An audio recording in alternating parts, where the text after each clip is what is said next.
Welcome back. This is Chicken Philosophy.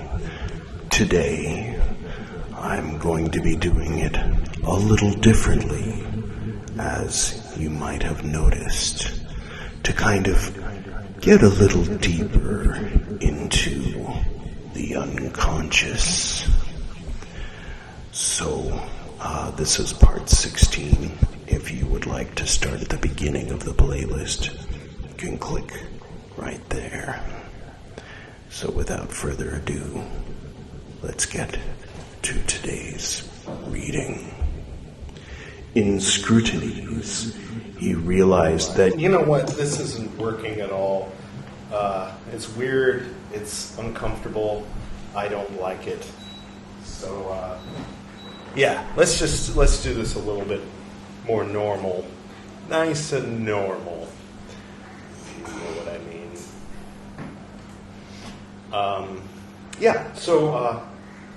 Let's pick up right where we left off.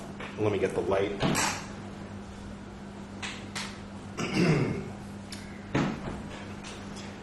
Okay, so you remember last time it was talking about how important his wife is to him. Maybe he wasn't sleeping with those other women. There's always that possibility. Okay, in scrutinies, he realized that much of the earlier part of the book, parentheses, liber novus and liber secundus, end parentheses, had been given to him by Philemon. This represented a disidentification. There was a prophetic, wise old man in him, someone whom he was not identical to. A critical task of Jung's working over of his fantasies consisted in the differentiation of voices and characters. I almost forgot.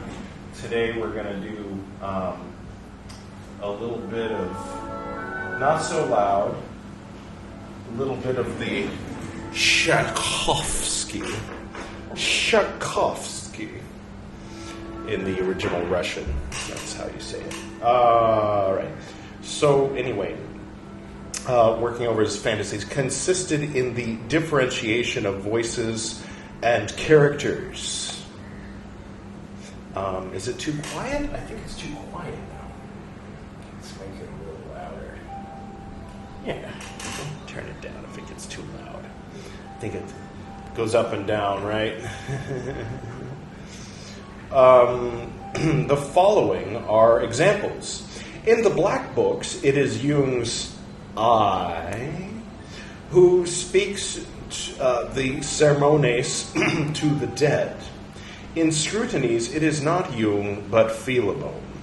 In the Black Books, the main figure, Jung's I, has dialogues with is his soul. In some sections of Liber Novus, it is the serpent or the bird. In one conversation in January 1916, his soul explains to him that when the above and below are not united, she falls into three parts: a serpent, a human soul, and the bird, or heavenly soul. Interesting. Which visits the gods. Right, the heavenly soul visits the gods. Thus, Jung's revisions, in which he now differentiated the soul into serpent, human soul, and bird, here can be seen to reflect his understanding of the tripartite nature of his soul.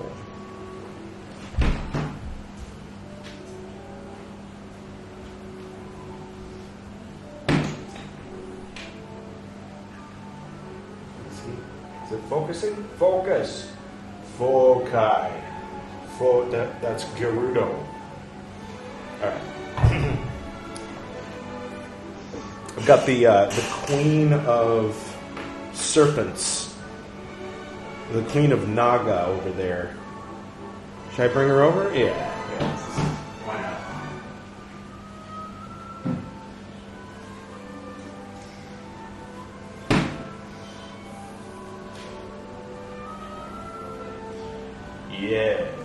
Yes. Now that you've seen her, you cannot unsee her. That's the rules that I've just made up. So, we've got the serpent, the human part of the serpent lady, and the bird. All right. Put her back in the east later. Where were we? Yes. In one conversation, thus Jung's revisions, in which he now differentiated the soul into serpent, human soul, and bird, here can be seen to reflect his understanding of the tripartite of the. I mean, I read this already, I know, but the tripartite nature of the soul. Okay. That's the end of the section. Scrutinies. That was a short section. How cool. Alright. New scrutinies. Okay. Jung's fantasies did not end with scrutinies. If he had gone on to prepare a further section for publication, it is likely that he would have edited them in a similar way as new scrutinies, adding linking paragraphs and clarifications. While he continued to question his soul, seeking knowledge and understanding from her, she characterized her limitations and his need for her in the following way, quote, "I can grasp for you only what you already have but don't know. The beyond from which I bring knowledge to you is your beyond. I am able to grasp what you have, but you aren't.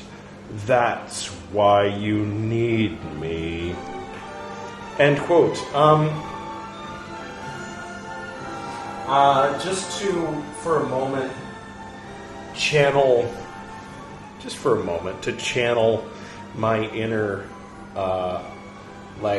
Protestant Christian, dude, Carl Jung, your soul is you. That thing you're talking to that speaks with a lady's voice and is part serpent, part bird, and says all this weird shit, that's a fucking demon, dude. Okay, sorry, I had to let him out just for a moment. Alright, get out of here, you stupid hick. Let's get back to Philemon and the anima. No, actually, I was going to rewind. Okay. Before coming to India, right? Okay, before all that stuff, before the yoga stuff, before reading Shobogenzo, before leaving the cult, in the cult now, okay, that's great. Okay, keep going back. Before all that stuff, before that schism. Okay, now keep going back. All right. Oh, that was a gnarly period. Okay, keep going back.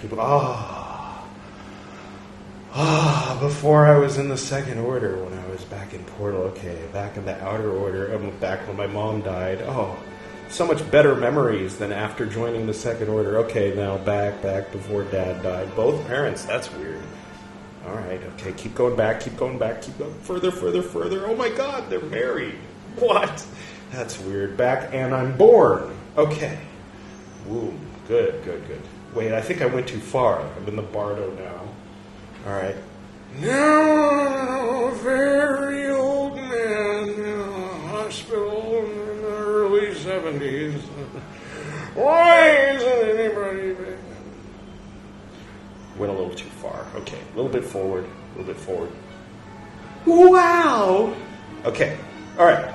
That's the right attitude, Edward. Let's stick with that. Okay, where were we? The subsequent fantasies circle around themes already enunciated earlier, but in ever-dispensing spirals. Wow, spirals. Did you know that the universe, the galaxy, and spirals and snails and shit? Isn't that cool? And the Fibonacci sequence and all that. And this? Have you ever seen one of these? Isn't it cool? This is spiral. It's so cool. Golden ratio. Okay. Yes. 4-year-old. Where were we? Right. Yes. In the fantasies, after scrutinies, one sees a continued further differentiation of Jung's cosmology. New characters emerge, such as Fanes, Armavictu, Ha. Oh, okay, the black magician that he consulted with about his mandalas was within him. Okay, wow. Oh, wow. Ka, right, of course. The blackbird, a divine Arab youth. I mean, here, I'll just show you. Señoritos, can you control him?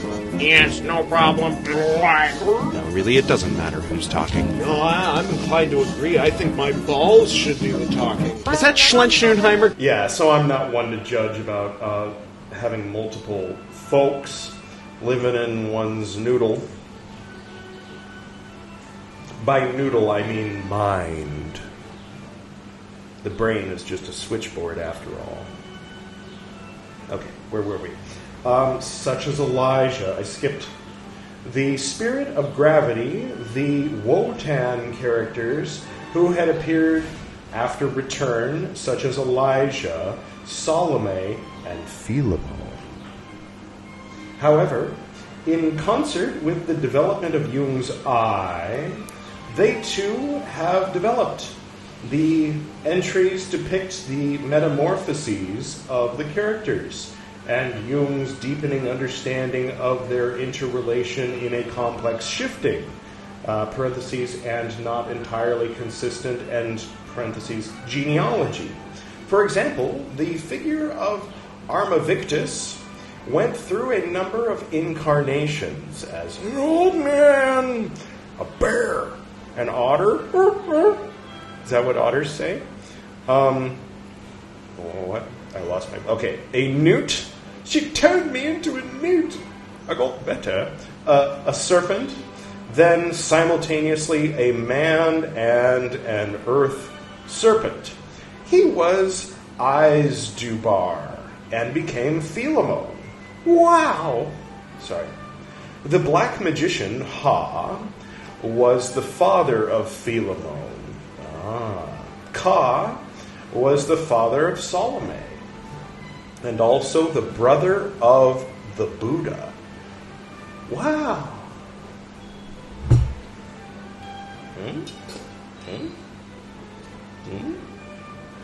Those of you who said, Edward, that's not the Buddha, that's Amitabha, I retort, yeah, Amitabha Buddha.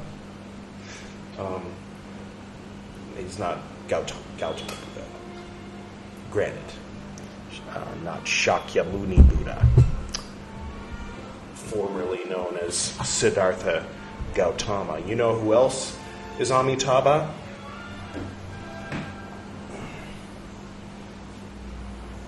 In his appropriate red. You know who else is Amitabha?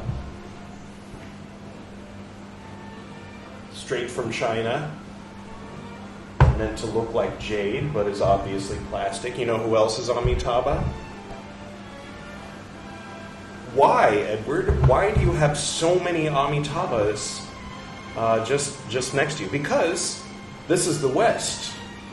If we were over there, I'd be showing you all my Akshobhyas. If we were over there, I'd be showing you all my Ratna Sambhavas. And behind me in the north, Amoghasiddhi.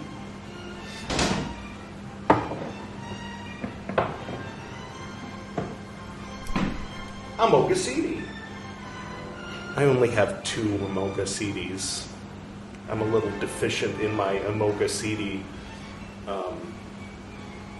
collection, I guess. I don't know. Unless you're one of those folks that believes that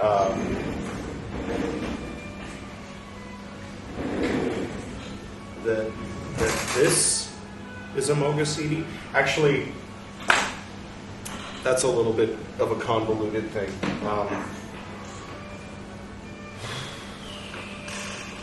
I've forgotten his name. Who was the guy that was talking to Manjushri at the beginning of the Lotus Sutra, asking him, why the fuck is there a beam of light shooting out of the little hair around the third eye of the Buddha? Well, anyway, whatever that guy's name is the same name as the Buddha yet to come. Anyway, sorry. Where was I? Dun, dun, dun, dun, dun, dun, dun.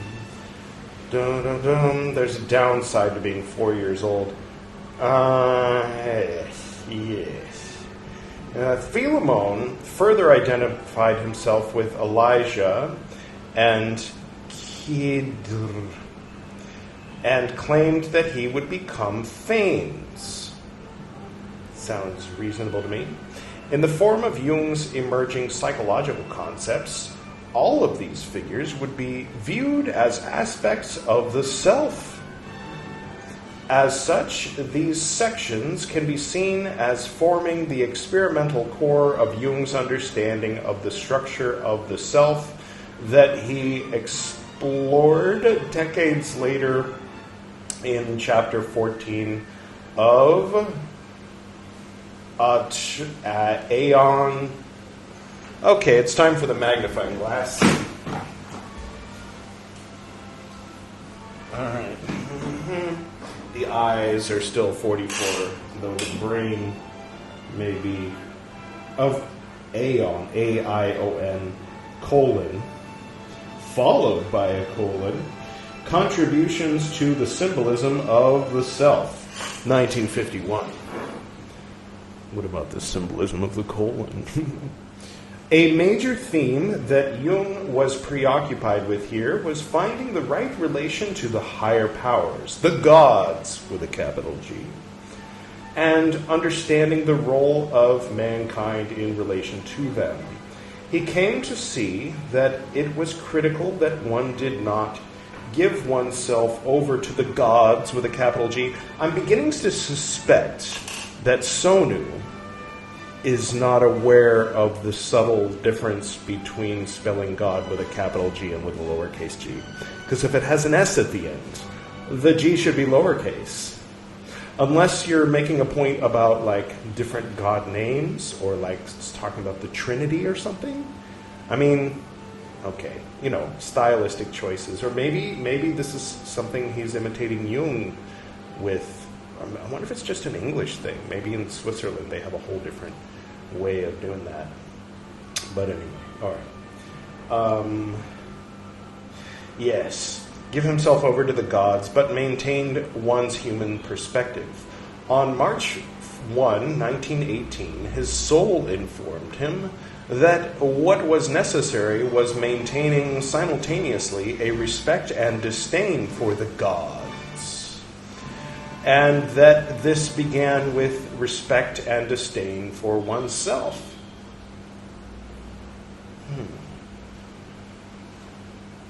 Okay. I mean, mostly I feel, having read that, I feel an affirmation that having both respect and disdain for myself and the gods is healthy. Rather than unhealthy, as many folks would assume, I think. Saint Benedict, if you were wondering. Drink it yourself, Satan. If you know what I'm talking about, then you're familiar with This. Where was I? Yes. This was critical not only for humanity. Jung now realized that, quote, man would be the mediator in the transformation process of God. Right. End quote. That makes me think of the crucifixion for some reason. But anyway, it was a cardinal insight, and it is the center of his later work, Answer to Job. Toward the end of his life, in a chapter of Memories entitled, quote, Late Thoughts, end quote, he formulated it as follows. That is the meaning of divine service, of the service which man can render to God. That light may emerge from the darkness, that the Creator may become conscious of his creation, and man conscious of himself. That is the goal, or one goal, which fits man meaningfully into the scheme of creation, and at the same time confers meaning upon it. Really? Wait, where did the meaning come in? I'm curious. Where? Meaning? Oh, it fits meaningfully. Becoming conscious. Meaning. What is the meaning of life? Well, are you conscious? Yes. Well, there you go. Huh? Reminds me a little, sorry, I'm slipping from my 4-year-old persona. Reminds me of Bodhidharma when Tika cut off his left arm and said, help me pacify my mind. And Bodhidharma says, bring it out where I can see it and I will pacify it for you. And Tika says, when I look for my mind, I cannot find it. He says, there, it is pacified. Life has no meaning. Do you hear yourself saying life has no meaning? Yes. Well, there it is. That's the meaning. What? You hear yourself saying it. It is? Yes. Meeting is adjourned. It is? No, you say that. Sorry. It is an explanatory myth which has slowly taken shape within me in the course of the decades. One can trace the inception...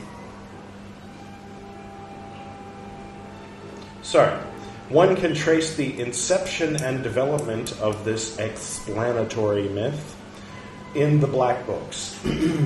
During the same period, Jung continued to distill his fantasies into a psychological vocabulary suitable for a medical scientific audience.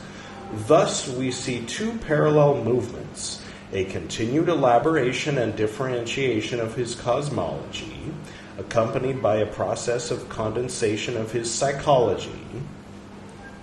Oh, those are the two. Got it. All right.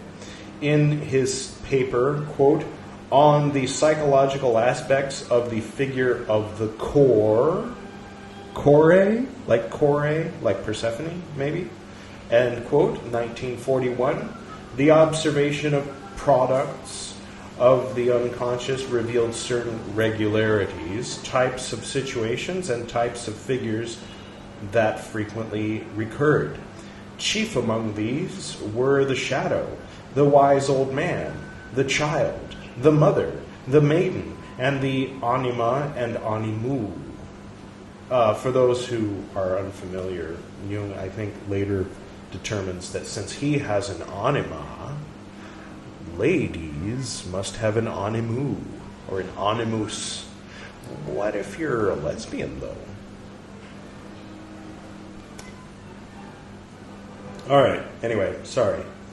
We'll find out together, eventually. In this regard, he was attempting to determine precisely where these typicalities lay. Although, if you were strictly speaking, that just means you're from the island. Through establishing the connections between his own material, that of his patients, and the historical record, viewing and understanding such fantasies in this way, as opposed to regarding them in a disconnected, episodic, serial manner, gave them order and coherence. For Jung, they depicted the narrative of transformation and self-healing that he called the individuation process. On one hand, Jung elaborated his personal visionary iconography, his own cosmology and mythology, and encouraged his patients to do likewise. On the other, he developed a hermeneutic system by which to interpret the symbolic language. When read in conjunction with his published psychological works, the Black Books enable one to follow the conjoint development of these two languages. During this period, Jung continued to transcribe the text of Liber Novus into the calligraphic volume and to paint it. However, after the sequence depicting the regeneration of Izdubar, the paintings bear no relation at all to the text of Liber Novus, but are linked to further fantasies in the Black Books.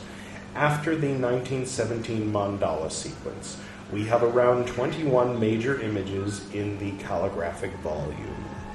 At the same time, Jung also made a number of related freestanding paintings and carvings. These images are active imaginations in their own right. At times, they depict and refer to characters and episodes in the concurrent fantasies in books 6 and 7. At other times, they form links in the sequence. So, while these paintings are in the calligraphic volume of Liber Novus, they directly relate to and accompany the text of Book 6 and Book 7.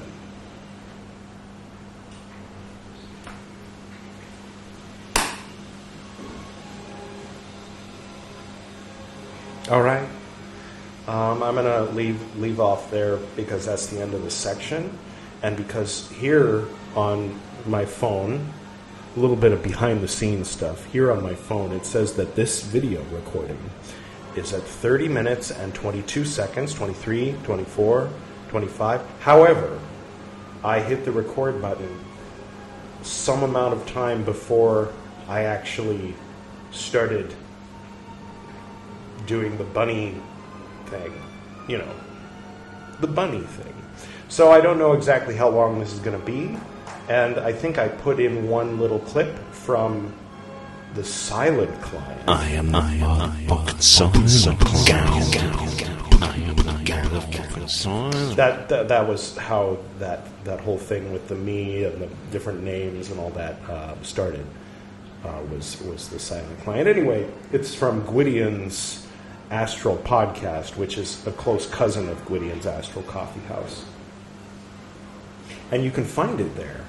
In fact, if I let 17 seconds go by, I can point you directly to it.